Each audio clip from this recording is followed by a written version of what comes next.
नमस्कार, मेरा नाम है डॉक्टर पुरु धवन और आज इस वीडियो में हम बात करने वाले हैं वो है एरिथ्रोपोइटिन के बारे में।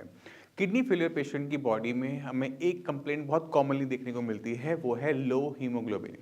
अभी हीमोग्लोबिन कम क्यों हो रहा है, खून की कमी क्यों हो रही है, अगर हम इसे समझ जाते हैं तो इसके इलाज को भी हम समझना शुरू कर देंगे। तो शुरुआत करते हैं कि खून की कमी आती ही क्यों है।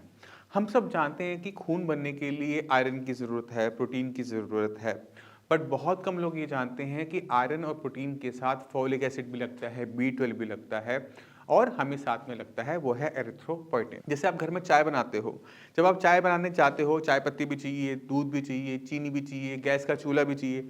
जब ये सारी चीज़ें आपस में मिलती हैं तब जाके हम एक कप चाय बना पाते हैं।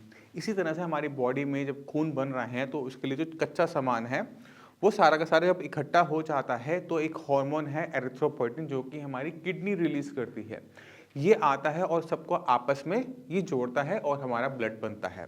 तो अगर किडनी फेलियर पेशेंट में किडनी ही खराब हो रही है, अब किडनी के खराब होने से खून भी गंदा हो रहा है, क्रिएटिनिन भी इकट्ठा हो रहा है, यूरिया भी इकट्ठा हो रहा है और ये एरिथ्रोपोइटिन हार्मोन निकल नहीं पा रहा है या फिर वो कम निकल रहा है। तो उसका हम साइड इफेक्ट क्या देखते हैं कि सब कुछ बॉडी में है, प्रोटीन भी है, आयरन भी है, फॉलिक एसिड भी है, बी 12 भी है, सब कुछ चल रहा है, बट फिर भी ब्लड नहीं बन पा रहा।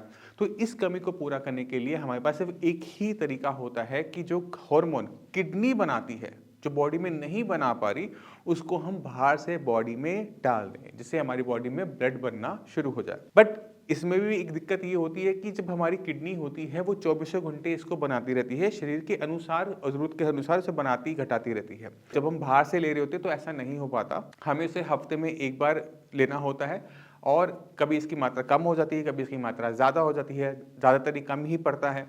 तो ये दिक्कत हमें देखने को मिलती है कि हीमोग्लोबिन बढ़ना तो शुरू होता है और बढ़ भी जाता है, बट उसको मेंटेन करना आसान नहीं होता, वो इंजेक्शन की हेल्प से ही मेंटेन हो पाता है। अब अक्सर पेशेंट आके सवाल पूछते हैं, डॉक्टर साहब मेरा खून कम हो रहा है, मैं चुकंदर खा लूँ, मैं अनार खा लूँ तो मेरे को कोई दिक्कत तो नहीं होगी।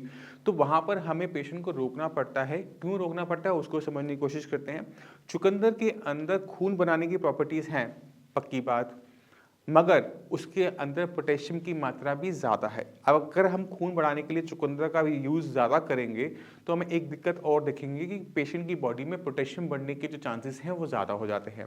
अब पोटेशियम एक ऐसी चीज़ है जो हमारी मांसपेशियों को ताकत देती है। मान लो कि पेशेंट ने चुकंदर ज़्यादा खा लिया खून बढ़ाने के लिए, तो हम इसका साइड इफेक्ट क्या देखेंगे कि उसकी बॉडी में पोटेशियम भी बढ़ गया। अगर पोटेशियम 7 लेवल को क्रॉस कर जाता है तो पेशेंट को हार्ट अटैक भी आ सकता है। इसी वजह से जब भी किडनी फेलियर पेशेंट में खून की कमी हो, उसे चुकंदर और अनार से पूरा करने की कोशिश अकेले मत कीजिए।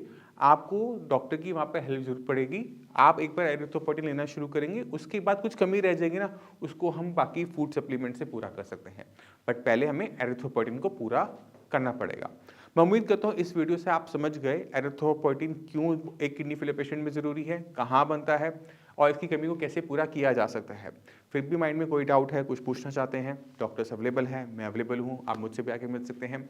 और इसी के साथ आज मैं आपसे चलने की आज्ञा चाहूँगा। मिलते हैं अगली वीडियो में, तब तक के लिए नमस्कार।